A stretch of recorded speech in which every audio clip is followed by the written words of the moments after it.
corto reflexivo interesante. Arturo Pérez Reverte, periodista español, miembro de la Real Academia de la Lengua Española, de la RAE, historiador, ha escrito muchísimos materiales sobre la Guerra Civil Española y los procesos históricos de España. Ahí estuvo en el corto reflexivo. Nosotros entonces vamos a entrar en la Conexión X aquí en Sábado al Día. Nos complace tener al invitado que vamos a presentar en lo adelante porque viene a hablar de un tema fundamental, de un tema que está tan vigente como nunca y tan presente como siempre, el tema de los recursos forestales. Estamos atravesando por un momento de sequía, estamos siendo víctimas directas de nuestros propios efectos creados por el humano, y entonces todo esto deriva en un cambio climático drástico. Hablamos de la sequía, esto produce escasez de agua, estamos hablando de incendios forestales. José Elías González, viceministro ahora de Recursos Forestales del Ministerio de Medio Ambiente. Gracias por estar con nosotros, hermano. Buenas tardes, muchas gracias por invitarnos y siempre estaremos disponibles para atender a su llamado. Así es, y tengo que admitirlo, siempre que hemos llamado a José Elías para tocar cualquier tema relacionado con la naturaleza, con el medio ambiente, ha estado pues a la disposición. Y reconocemos incluso tu formación académica. Estuviste en California formándote un tiempo, estudiaste aquí también en el área, o sea que yo creo que tenemos un viceministro que sabe en lo que está parado. Gracias, gracias. José Elías, vamos a hacer esto lo más didáctico posible, porque si se quiere, relativamente fuiste nombrado no hace mucho, a finales del año pasado. ¿En qué consiste el Viceministerio de Recursos Forestales? En el Ministerio de Medio Ambiente y Recursos Naturales existen áreas temáticas. El tema forestal le corresponde a recursos forestales. Todo lo que tenga que ver con bosques en la República Dominicana es nuestra responsabilidad. Tanto la reforestación, la protección, el manejo forestal sostenible, la industria forestal, los servicios ambientales de los bosques, o sea, todo lo que tiene que ver con bosque, el Ministerio de Medio Ambiente, a través del Viceministerio de Recursos Forestales, es el ente rector. Y más que rector en este momento está siendo también regulador y operador en algunos casos. Es decir que las actividades forestales del país, tanto privadas como públicas, son regidas por el Ministerio de Medio Ambiente a través de este viceministerio. Estamos hablando que entonces el tema de los incendios que recientemente hemos estado padeciendo, básicamente en la Cordillera Central, atañen directamente a tus funciones. Así es correcto. Nosotros en el viceministerio y todo el ministerio hemos estado atendiendo los reportes, primero de áreas calientes, de puntos calientes, que recibimos 2 reportes diarios de satélites, y con esos reportes y otros reportes también directos de radio, de televisión, de teléfonos que nos hacen directamente la población, incluso respondemos a cada una de esas actividades que generan calor intenso. Puede ser quemas agrícolas, puede ser quema de residuos. A veces son vertederos que la gente quiere ir a buscar metales y enciende los residuos para sacar sus metales, constructores que reúnen los residuos de la construcción y los queman, y todo esto puede generar que pase a un bosque. Si pasa a un bosque tenemos que actuar rápido porque necesitamos apagarlo, porque si dejamos que se nos quemen los bosques no vamos a recibir los beneficios de los mismos. Es decir que esa es nuestra responsabilidad y la estamos atendiendo, no solo en la Cordillera Central, en todo el país. En el caso de Valle Nuevo, duramos casi 2 semanas afanando con unos incendios ahí. Ya eso está superado totalmente. Bueno, pero te voy a hacer 2 preguntas en una. Si está superado totalmente eso, y escuchamos también unas denuncias muy severas, algunas personalidades del ámbito político, de que todo esto pudo haber sido provocado. O sea, a propósito, ¿qué hay de cierto? ¿Hasta qué punto puede esto ser provocado para crear daños a la gestión de gobierno? De hecho, voy a responder la primera pregunta. Un agricultor estaba quemando los residuos y previo a que los quemara, el Ministerio de Medio Ambiente le conminó a que no lo hiciera, porque era una época en que había mucho peligro de que se convirtiera en un incendio forestal pasando los bosques colindantes. Esa propiedad está fuera de Valle Nuevo, pero colinda con Valle Nuevo. Y él, desobedeciendo las instrucciones, hizo el fuego de quema agrícola y se pasó a Valle Nuevo. ¿Lo sometieron? Está en el proceso sometido, ya le pusieron medidas coercitivas. Okay. Y está esperando juicio. No obstante, ese fue un descuido pero tenemos evidencias de que ha habido también manos criminales en otros incendios. Poniendo un ejemplo, saliendo desde Jarabacoa hacia Manabao, iba una persona en una motocicleta y le puso fuego intencional a 3 partes en los bosques. No pudimos atraparlo, no pudimos tomarle foto y estamos apelando a que la ciudadanía denuncie quién fue. En La Vega pasó lo mismo, una persona puso fuego en 2 lugares. No lo hemos podido atrapar, pero seguimos las investigaciones. ¿Ustedes están trabajando con los servicios de inteligencia del Estado para eso? Nos están apoyando e incluso desde las Fuerzas Armadas nos han facilitado helicópteros, efectivos. Hemos tenido apoyo, pero a veces se nos escapan temporalmente, porque pensamos atraparlos, aquellos que lo hacen de manera adrede para hacer daño, no políticamente al país, porque el daño lo reciben hasta ellos mismos. Claro. Los daños al ambiente los sufrimos todos porque el ambiente es compartido por todos. Y los recursos naturales como son los bosques brindan esos servicios ambientales y si usted los daña, vamos a sufrir todos, incluyendo el delincuente. Cuando lo atrapamos, lo sometemos a la justicia y hemos puesto muchas sanciones, muchas multas, hay detenidos también bajo investigación y seguiremos haciéndolo porque nuestro deber es proteger a la ciudadanía y obviamente para el servicio de la ciudadanía los bosques. Nosotros como hacedores de opinión, investigadores de información y también como ciudadanía, a veces especulamos sobre poderes detrás de la actividad forestal, de la actividad agrícola y denunciamos constantemente, José Elías, el tema de, digamos, la tala de árboles indiscriminada, de forma indiscriminada, la actividad agrícola en alturas indebidas.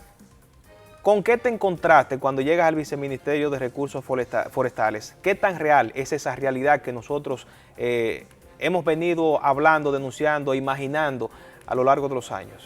Es una cultura que encontramos y que es una lucha cambiarla. ¿Por qué digo que es una lucha?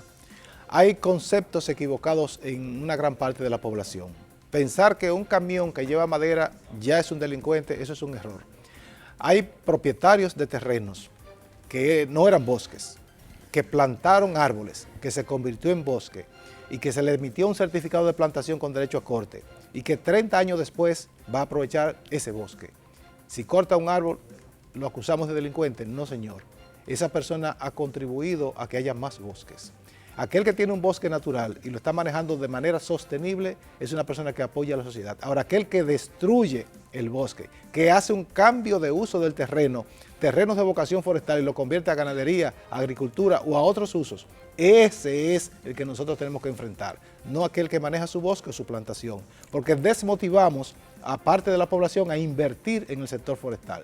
Mientras más inversionistas haya, que hayan muchas fincas forestales, muchos planes de manejo, eso es mejor para la sociedad. Lo que no queremos es que en las montañas donde se capta el agua cambien el uso de la tierra a agricultura, a ganadería y usos no sostenibles, sino que se mantengan como bosques. Es una cultura y estamos luchando en cambiar esa cultura.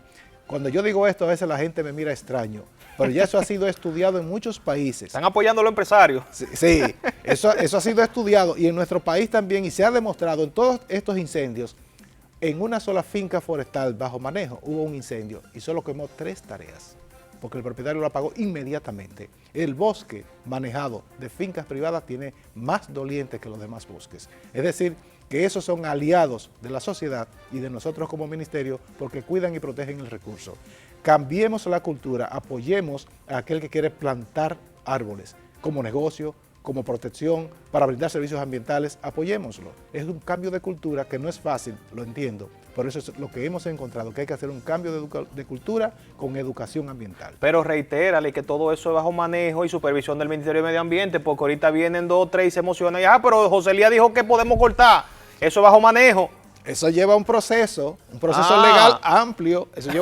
legal amplio, esos planes son preparados por expertos forestales registrados bajo el nombre de regentes forestales y el ministerio los avala y aquel que no califica no puede ser avalado. Es decir, que cuando llegan esos proyectos allá, se conocen en el ministerio y sabemos que lo han preparado profesionales del área, pero además son diversas comisiones quienes conocen antes de dar una aprobación. Y cuando se da la aprobación, yo diría que en el 95 o 96% por ahí, todos cumplen. José Elías, vamos a preguntarte sobre una situación, digamos, que atañe muy directamente a la provincia de Santiago. Presa hidroeléctrica de Las Placetas, hay un tema ahí que tiene que ver con lo forestal, pero vamos a hacerlo después de la pausa, que es breve, así que no se vayan.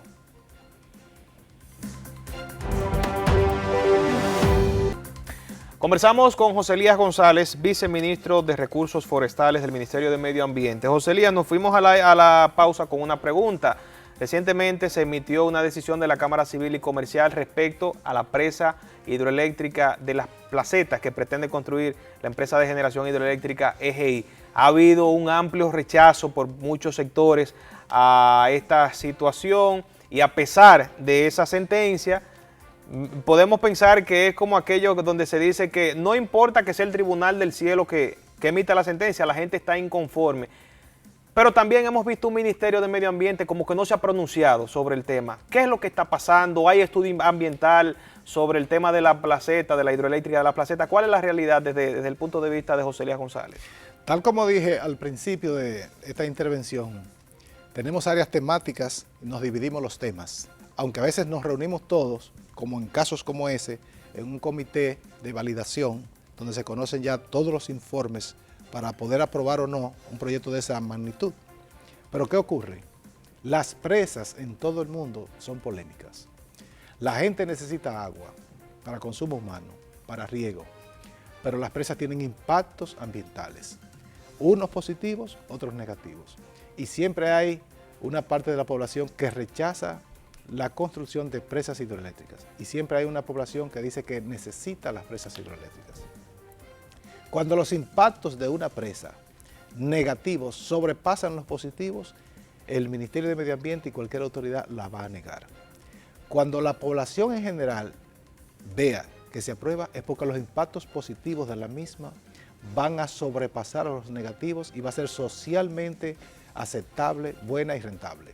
Es decir, que ese balance es lo difícil. Por eso el Ministerio de Medio Ambiente prácticamente no se pronuncia, porque cuando se pronuncia es porque ha revisado todos los estudios y ha dado sus aprobaciones. Pero ya tienen el estudio ambiental, de impacto ambiental. Bueno, no podría decir de esa parte porque lo maneja otra área temática y por respeto al área temática no voy a mencionar si ya lo tienen y en qué parte está. Te lo pregunto porque como periodista no he visto el estudio y yo creo que eso es fundamental en eso. Sí, pero sí debo decir que se conoce ya con otras presas en este país y en otros países que la migración de los peces a desovar se interrumpe y que hay que ponerle medidas alternativas, que las poblaciones también pierden espacios, eso también hay que decirlo, pero que hay otros que ganan también. Entonces ese balance tan delicado es que el gobierno en su conjunto, no solo el Ministerio de Medio Ambiente, hace los estudios del lugar para ver si es posible o no. Y si no fuera posible, si el gobierno en general ve que esa presa no procede, tiene que echarla para atrás. Ahora, si se nota que echándola para atrás el país pierde más que siguiendo hacia adelante, se va a seguir. No la comenzó este gobierno, se comenzó desde otro gobierno, se hicieron estudios en otro gobierno, se hicieron planes e inversiones. Precisamente ahí radica gran parte de la queja. Caramba, porque si otros la rechazaron, hay que impulsarla en este. ¿Cuál es digamos, el esquema de gobierno en cuanto Según a esto? tengo entendido, no es que fue rechazada por otro gobierno, la comenzaron y perdió continuidad por inversiones, entre otros aspectos. Entonces, una obra que ya con dinero del pueblo dominicano se han hecho grandes inversiones, hay que analizar si se continúa o no, porque es dinero perdido, o también puede ser que si se continúe se pierda más dinero y haya impactos negativos menores. Pero yo no podría dar un juicio aquí definitivo. Okay. Solo digo que es un asunto delicado que el gobierno lo trata con esa misma delicadeza. ¿Cuál es el departamento entonces directo que maneja ese tema de medio ambiente? Gestión ambiental. Gestión ambiental. Gestión ambiental. Okay. Coordinado con suelos y aguas, pero gestión ambiental. Luego, ¿es un viceministerio lo de suelos y aguas? Ambos son viceministerios, sí. Vamos, en lo que continuamos hablando con José Elías González, a pasar, señor director, las imágenes de la situación actual de la presa de Bao, una importante obra que sirve para la distribución de agua, incluso para el consumo humano de los santiagueros y gran parte de la región, para que ustedes vean cómo está la situación de delicada en cuanto a la sequía, una sequía estacional como han descrito los expertos en el tema, y a medida que vamos colocando esas imágenes, mira José Elías cómo está, eso fue esta mañana, gracias a José Fabián Jr. que colgó este video. No había visto en mi vida la presa de Bao, el almacenamiento del área de Bao en estas condiciones, con esos niveles tan bajos de agua y es de preocuparnos. ¿Qué están haciendo desde el medio ambiente con este tema, José Elías, que escapa, digamos, al control de las instituciones públicas, porque es un asunto meramente natural? ¿Qué están haciendo? Ese y otros videos que hemos observado denotan que el cambio de uso ha tenido también mucho que ver, además del cambio climático. Cambio de uso es que esos terrenos forestales que debieran estar cubiertos de bosques, y los bosques son esponjas, que en la época de lluvia captan toda esa agua y la hacen percolar y no la dejan que se escape toda de un solo una escorrentía. Un solo momento, sino que la escorrentía va regulada y va filtrada, y en la época de sequía sigue dando agua. Al no tener bosque, la esponja se redujo. Pero se ve bien verde la zona, ¿no? Se ve verde esa orillita ahí, pero si ustedes sobrevuelan más, y en algunas imágenes lo ve, es pasto. Pasto y agricultura. Entonces, en la parte alta tiene que haber bosque. Observe los pastos ahí mismo en la imagen. Claro. Sí, tiene que haber bosques. Desde ahí hacia arriba, toda la cuenca debe estar de bosques principalmente. Puede haber pequeños parches de agricultura, de subsistencia o como sea, pero básicamente tiene que ser todo bosque para que funcione la esponja, y así los efectos del cambio climático que acentúan las épocas de sequía y acentúan las épocas de lluvia, o sea, lo que hace son endurecer el clima. Entonces, los bosques amortiguan, son los mejores para amortiguar esos efectos, y la presa no estaría tan bajita si todo estuviera cubierto de bosque, manejado, otros solamente de protección, plantaciones forestales, o sea, pero bosques. Eso es un efecto directo del cambio climático y de los bosques. Finalmente, José Elías González, podemos bajar aquí, señor director, por favor. Cuando vamos a analizar la capa boscosa de nuestro país, la mejor gráfica comparativa que tenemos es la parte oeste de la isla, o sea, al lado de Haití. Vemos una capa boscosa totalmente desmembrada en comparación a la República Dominicana. Sin embargo, nosotros también tenemos, entiendo, algunas zonas de preocupación. ¿Cuáles son esas zonas que más preocupan actualmente a la gestión que encabeza, por así decirlo, en cuanto a la capa boscosa y la situación de nuestros ecosistemas? Las partes altas de las cuencas, porque el agua es un bien inapreciable. Entonces, es estratégico además para la producción nacional. Hemos priorizado las cuencas para saber que en esas cuencas donde hay grandes cosechas de agua, vía presas, acueductos y demás, esas cuencas deben ser cuidadas y tiene que haber bosques. Para haber bosques ahí, necesitamos convencer a los propietarios, por la buena, por la mala, pero convencerlos de que tienen que poner bosques y mantener bosques ahí. Esa es nuestra primera prioridad. La segunda es otros bosques que son estratégicos, por ejemplo en la frontera. Si usted viaja desde la población de Restauración por la carretera internacional, va a ver a su mano izquierda la parte de la cuenca del río Artibonito que es binacional. Haití, República Dominicana. Okay. Nace en República Dominicana. Si esa cuenca está mal, obviamente que en Haití también tendrán poca agua. Ahí hay deforestación antigua que estamos recuperando, haciendo nuevas plantaciones para que sirva a ambos países. Estabilizado nuestro vecino, aquí también hay estabilidad. Bien. José Elías, se quedó a propósito el tema de Laguna Saladilla, pero más adelante te vamos a contactar para eso. Agradecemos bastante tu visita aquí a Sábado al Día. A ustedes también las gracias por su sintonía. Será hasta una próxima. Pasen buen fin de semana. Café y paz.